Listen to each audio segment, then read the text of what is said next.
Greetings and welcome to Hexed Encountered. I'm Joe. In this video, we'll be doing a first look at the game Ju87 Stuka Ace. This is from Lock and Load Publishing and designed by Gottardo Zancani.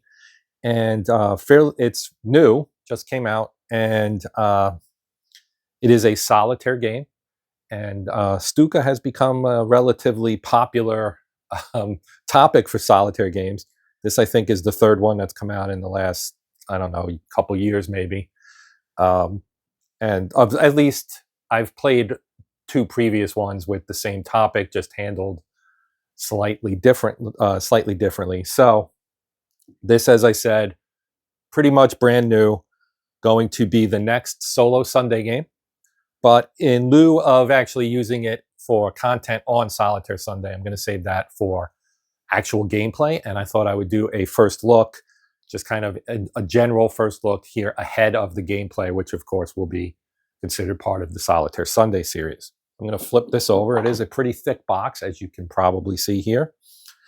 And here on the reverse side, so you can see a game by Gottardo Zancani. I've played some of his stuff before. He does very good work in the solitaire realm, or solo game realm, if you would prefer. Let me see if I can center this up a little better. There we go. Ju87 Stuka Ace is a solitaire game designed by award-winning designer Gottardo Zancani. Ju87 Stuka Ace places you in command of a German Ju87 dive bomber, famously known as the Ju87 Stuka, an abbreviation of the German word Sturzkampfflugzeug, meaning dive bomber. The Stuka is one of the best known and distinctive aircraft of World War II. It's fixed landing gear, and inverted gull wings. Play a single mission or simulate the entire career of a Stuka pilot. Your mission is to destroy as many targets as possible, all while you avoid enemy fighters and any-aircraft fire. Track your career as you improve your pilot skill, as you increase your personal rank and earn medals for your outstanding service. Okay, goes on to talk about the continuous improvement. As the war went on, they continued to improve and modify the Stuka, and its role changed a little bit as well.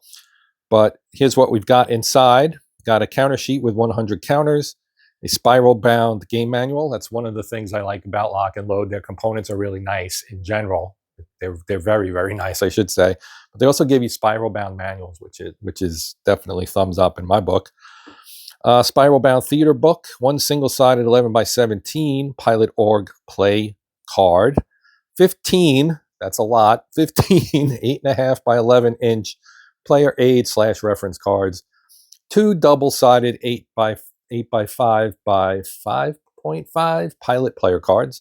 171 poker-sized cards, and 9 ace tarot-sized cards. The scale, you're the pilot of a single Ju87 Stuka. That's what separates this from, say, Stuka Leader, where you're kind of commanding not just Stukas, but other elements from the Luftwaffe, and then, of course, the Storm of Steel from Compass, which has you commanding a Staffel, essentially. Time scale is a single combat mission. Map scale, front or theater. Playing time between 20 to 30 minutes based on the mission criteria. Players, it's 12 plus years and up, solitaire play only. And we've got our credits, and the complexity is mid-range, and solitaire suitability, of course, is top of the scale. So I'm going to pause a moment. We'll open up the box and take a look at what's inside. Okay, let's open this up. Ugh. Okay, so we all have, Lock and Load generally includes this, talking about, mental health issues and prayer and support. Makes a good bookmark, I will say that. And then, so they also include this one, which is just kind of a specific one for this game. And then we've got, in sealed shrink wrap, we have the manual. And then we have the theater book, which is not in shrink wrap. Okay. Well, let's rip into the shrink wrap here. It's very tightly wrapped as well. All right. Okay, so we've got 65 pages. And, all right, so at the head, because if you look here at the beginning here, contents, introductions on page 11. So it's really more like 54 pages or so, because you get component breakdown at the head of the manual. This is kind of a standard thing with lock and load. So you get your different cards. You can see what they look like: flight cards, target cards, altitude cards, action cards. And here's your pilot card with his rank and role, formation modifiers, special actions and rules, the current formation, and the efficiency track for your grouper. A Hauptmann is a captain there, equivalent to a grouper leader. Sorry. Mission chart, total flight cards, sorties target card, enemy presence, objective cards to include, and support fighters. Okay, component breakdown. Here's the aircraft reference card. So this is the Ju87 A1 model, Anton, and its specifics here. And I'll go through this in more detail when we actually play. We just want to kind of go through and see what we've got in here. Here's the pilot organization play card. Then we've got the counters. So you've got a bunch of different counters here. Again, one counter sheet, 100 counters according to the back of the box. And then you have your introduction here, how to play the game. So it's played as a series of missions. Each mission is described by a mission chart that defines the objective, the length, the expected enemy presence, and the special rules. 3 stages: approach to target, and RTB, return to base. Some missions will allow several sorties to be performed. In this case, after the return to base, you will undergo a refuel, and you will start a new sortie from stage 1. Okay. You draw cards during each stage from the flight deck or objective deck. Flight deck is 1 and 3. Objective is stage 2. That makes sense. Each card represents the progression of the mission. The number of cards required to complete each stage is defined by the mission chart, which we saw back here. Cards will potentially trigger events and encounters with enemy forces. Once the objective is reached in the target stage, you will attack it with your bombs or with a strafe attack, depending on your target type. Later in the game, also with your 37mm gun, that was one of the upgrades they added. Overall victory level is determined calculating the damage inflicted to the targets. The key game components designed to facilitate play are the aircraft reference card, used to track the status of your Ju87, and the pilot player card, used to track the status of your formation. Various player aid cards are used to resolve the different game functions. Okay, so then he goes through components, damage, the cards, what the cards are, I guess, right? Action cards, flight cards, objective cards, target cards, and altitude cards, as we saw at the very beginning of this. Action cards, then your action points. Each action card is a base action point value. Most of the action cards have a special AP value when played for a specific action. In this case, you used a special value instead of the base AP. Our special value is here, dive 2. It's immediate effect. So example, the card at the bottom of the previous column, this one, I guess? Oh, previous column. Oh, I guess that's this. AP1 and a dive 2 value. If you play this card for a takeoff action, you'll use the base AP value of 1, while for a dive action, this card would be worth 2. Okay, that makes sense too. Immediate effects, flight cards, standard flight cards. So you have approach on the upper section, middle sections and return to base. Lower section, you find 2 random values for a D6 or D12. Special flight cards. So there are some special ones. Then you've got your target cards. Here we see a merchant ship.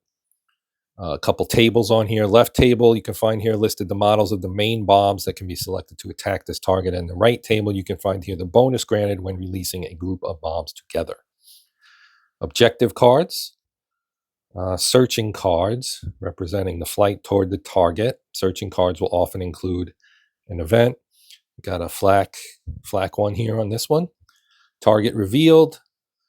Target reached cards representing your formation finally reaching the area of your target. When you draw one of those cards, you can immediately start the attack sequence. Enemy patrol, so enemy fighters. The Stuka was not a dogfighting aircraft at all. Altitude cards. Altitude cards used to keep track of the altitude of the aircraft and the overall visibility due to weather conditions. Each card is divided in two sections. In the upper part, there are two rows corresponding to the high and low altitude, while the bottom part is used to determine the weather changes. Okay, so we see high and low, and then weather. It can improve or worsen. High altitude about 4,000 meters, the standard altitude of a Stuka formation. Low altitude about 1,500 to 2,000 meters. Low altitude was required when cloud or fog reduced the overall navigation capabilities of the aircraft. Very low altitude was selected only for low-level attacks, mostly with guns. Game tracks. We got a maneuver track with one box already filled. Maneuver is now -1. Boxes on a track can have one associated effect that is triggered when the corresponding box is filled. Those effects are immediately applied and will remain for the rest of the mission. Then you have a pilot box, I guess. Hand size. When the first box in the pilot this is the wounds track. Pilot wounds track is filled. The hand size is reduced by 1 card. Okay. Your character is represented in the game by 4 elements: a hand of action cards, the stamina points, the pilot player card, and pilot skills. All right. Again, we'll go through all of this when we actually play. So as you can see, there's some meat on the bones for this game. Apparently, this is not simple. I mean, it's not overly complicated, but there's a lot to it. Your pilot player card, your skills, the random number generator. You simply draw 1 flight card and consult the lower section to get a D6 or D12 result, so you don't have to roll dice. The theater sheet at the Soviet Union here shown from 41 to 42. The game includes several theater sheets representing the different areas of operations of your pilot during the war. Each theater sheet contains several mission charts and 1 mission selection table. When you need to start a new mission, you will draw a number and consult the mission selection table in order to determine which mission you must perform. In addition, the theater sheet contains the secondary targets table to generate secondary objectives for your missions and the weather table to determine the initial altitude card. Mission chart with the various stages, fighter support and enemy fighters. Okay, 4, actions and checks. So this is our fighter squadron support set to 1 here in the example. Actions represent key moments of the mission like takeoff or dive. Actions are identified by a hash sign before their name. Hashtag takeoff, you hoser. All right. Sorry. Action name, pull up modifiers for your DRM. Action details. Action checks. Right. So this is where you get like nitty gritty, right? Start to get into the nitty gritty. Here's our game setup. So this is kind of the walkthrough portion, I would assume. So you set it up. You have to choose your aircraft and payload. Prepare your pilot organization. Prepare your deck. Prepare your fighter support. Then you've got your mission phase, which we already saw, which is takeoff, approach, target, attack, return to base, and refuel. That's a little bit more expanded than what we saw before, but here's your sequence of play. For takeoff, you draw a flight card and check for mission start event, execute the event instructions, if any, and execute a hashtag takeoff action. Approach, you draw a flight card and check for an approach event, execute the event instructions, if any. If you have drawn the required number of flight cards, you can proceed to the target stage, otherwise return to 1. And then you have your target. Draw an objective card and check the card type. Searching card. Apply the effects. Target reached. Proceed with the attack substage. Enemy patrol, immediately start a dogfight stage or flak. Return to 1. And you have attack, bomb strafe, or gun. Then you return to base and you refuel, which I assume is only necessary when you are doing another flight as part of that particular mission. Then you have your takeoff and approach, target, attack. You walk through everything. This is a nice graphic of how the attack was made by Stukas. The bombing sequence requires the following stages. Release height selection. You must select one of the following values: base, near, or lowest. Each value provides modifiers to the following phases. So you can see this one gives you +1 to your pull up. This one gives +1 to release and -1 to pull up. This one gives +3 release, -3 pull up. So you're basically risking your personal safety on pulling out of the dive against a more effective bomb release. Then you have your select the release height, your bomb selection, dive toward the target, anti-aircraft fire, bomb release, bomb damage. Again, we'll see this when we play. Pull up. So here's an example. The player is attacking a docked ship and decides to release 3 bombs, a 500 kilogram and 2 50 kilogram. Looking at the target card, we find that the 500 has a modifier of 0, while the 50 is not listed because it has no modifiers. Since 3 bombs have been selected, the attack gains an additional +1 corresponding to the 3+ row in the right table, right here. Note that selecting only 50 kilogram bombs is not possible against this target since the 50 is not listed on the leftmost table over here. So you can pull the big kilo there. Strafe attacking, target damage, return to base, refuel, dogfight. Dogfight setup. So you have a number of fighters, initial strength of enemy forces. Dogfight is performed in a series of rounds: evade, formation, dogfight, and fighter battle. The evade action represents your attempt to escape the fighters with evasive maneuvers and, of course, with the support of your rear machine gun. If you obtain an end combat event in the evade action, the combat for your aircraft only is concluded. Skip the evade actions in the next rounds in such a case. The formation dogfight action represents the defensive or evasive actions of the formation under your command. If you obtain an end of dogfight event, the dogfight will be concluded at the end of the current round. The fighter battle represents the fight between enemy fighters and the friendly support fighters while you're trying to evade combat, rather. Damage, of course, you're going to take damage. Aircraft damage. 3 damage pools. You'll prepare 3 damage pools corresponding to the 3 sections. So you have structure, engine, and tail are your 3 sections. You can see struct, tail, engine, and MG for machine gun. Damage counters are normally placed on the corresponding damage section, while a few require an additional step.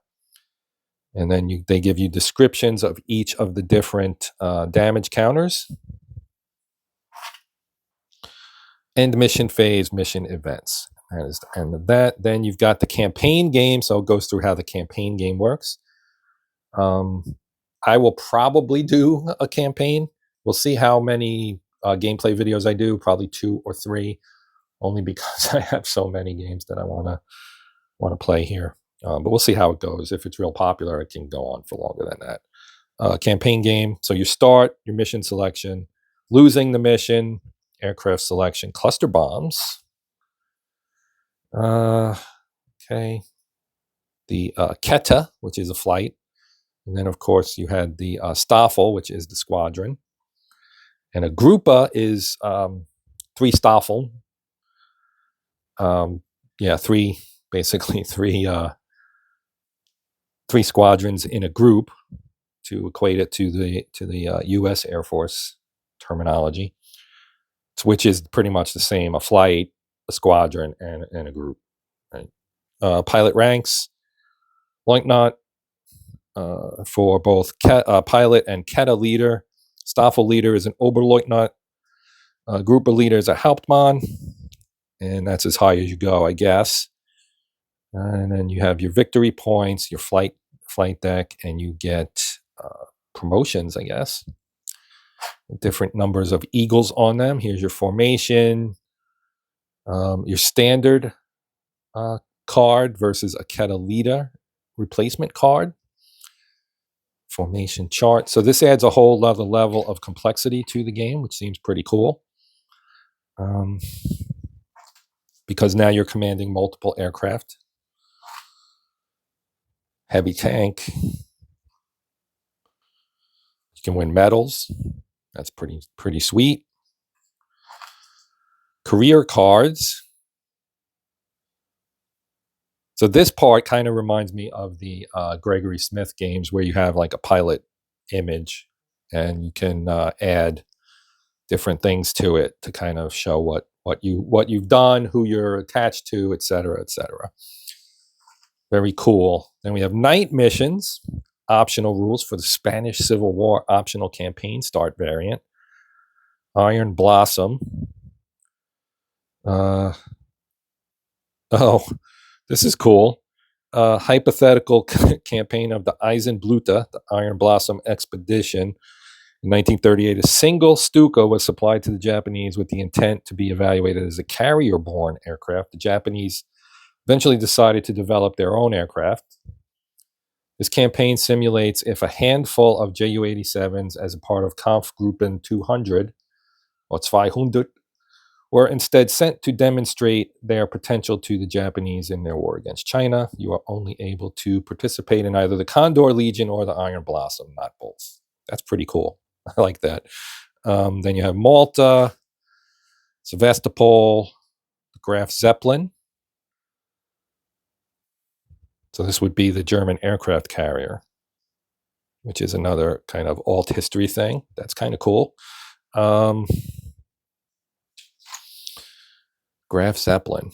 That might be fun to play. I mean, all of this sounds fun, but, you know, German aircraft carrier in World War II, that sounds really cool. Difficulty levels.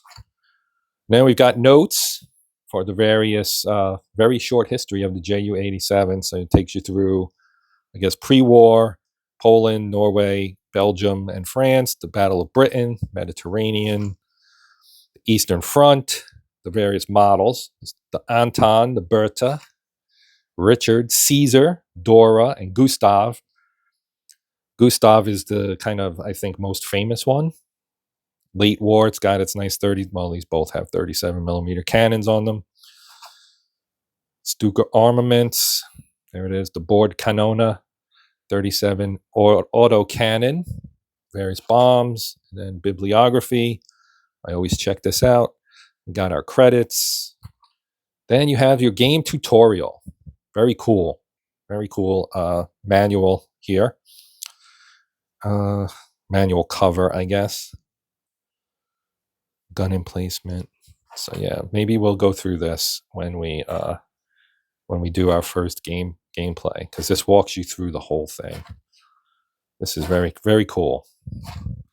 Lock and Load always does a great job with their stuff, I gotta say. There's your campaign log, mission report, and I assume I will be photocopying. So that is the manual, and that took a really long time, and I apologize for that if you got bored, but I like to be thorough. Here is our theaters. So real quickly, we'll just kind of go through here. This is just for like mission selection. Here we have China with the the Japanese version of the Stuka. That's cool. Poland, Norway, France, Britain, Crete,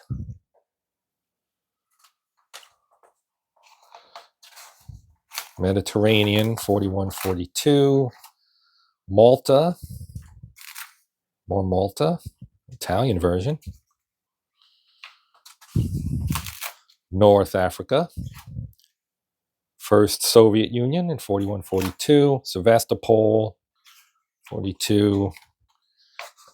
We got Sevastopol, North Atlantic Sea, 4243. This, I think, is probably the Graf Zeppelin, maybe. Soviet Union 2, 4344. And some more for that. Then Italy in 44, all missions used the night mission rules, because the Stuka was pretty much a sitting duck for Allied aircraft, and the Allies had air superiority, as did the Soviets on the Eastern Front by this time in the war. The first victory, I have this. I will do something with this relatively soon. I also have this, which I have unfortunately not played yet, but I really want to. And that's the theater book. So I went through that fairly quickly, purposely, because we're already running long. Here are our various rank, right? So you got Leutnant, Hauptmann here. Then this is for Gruppe Leader and Ketta Leader. This is Ketta Wingman. So this is where you would start off, right? No responsibility, just flying as a wingman. And then you've got the Oberleutnant here, which is the Staffel or Squadron Leader. Okay, here are our counters. Did it say 100 counters? It doesn't seem like it's that many. Maybe it is. 2, 4, 6, 8, 10. 1, 2, 3, 4, 5, 6, 7, 80 right there. So yeah, I guess so. But you can see here the various things. We've got our bombs, we've got altitude, you got your tail, damage marker, structural damage, machine gun damage, target, various target things, tracks, etc. Navigation, evasive maneuvers, cold blood. Then your various Gruppas here, I believe. And of course, there's backs. Here's some awards. In your typical kind of real nice lock and load counter style, counter sheet, easy to punch out, pre-rounded corners, etc. Thick enough that they're not going to fall apart on you. Then we've got all of these player aids. There's a bunch in here. If I can get this last one out. Okay. So this was actually on the bottom. So I guess we'll start at the top. So we've got the Gustav, the G1 Gustav here right on top. This entered service in 43 and was a derivative of the Ju87 D3 frame, armed with a pair of underwing mounted 37mm Flak 18 cannons. There's the G2. So you've got two, one on each side. So that's two variants right there. And then we've got the Anton, which was the early version. First production Ju87. On the other side, you've got the Spain version of the Anton. So that's 4. And there's your Staffel, I guess, so Gruppa. Here's the Italian variant, the R2. And the Richard. So R1 and R2. That's R2. You know what that makes me think of. Ju87 B2 for Italy. And the C1 Caesar. It's 8 so far. Dora. So this would be the 9th. And the D5N, which is the night version. So that's 10. Then we got a D3 Dora here. And the D1 Dora, 12. And you've got the Berta. This one's golden. This one has the new Umo 211A engine, allowing a load of 500 kilograms of bombs with the full 2-man crew. The fixed armament was improved with 2 MG-17 machine guns, one on each wing. Okay. There you go. It's, 14? And we got the Anton China variant and the Berta. It's 16. And then you got the B2 Trop. Tropical. Okay, that's what Trop is for. Okay, this was for Africa. So it had sand filters and included sand filters, especially for the supercharger air intake. That was bigger and squarer than the half round. There's your engine. Half round intake in the normal version. Berta there. So by my count, that's 18 different types of Stukas you can fly in this game. Then we got our theater tables. Okay, so this is the Sevastopol campaign. It's got a map.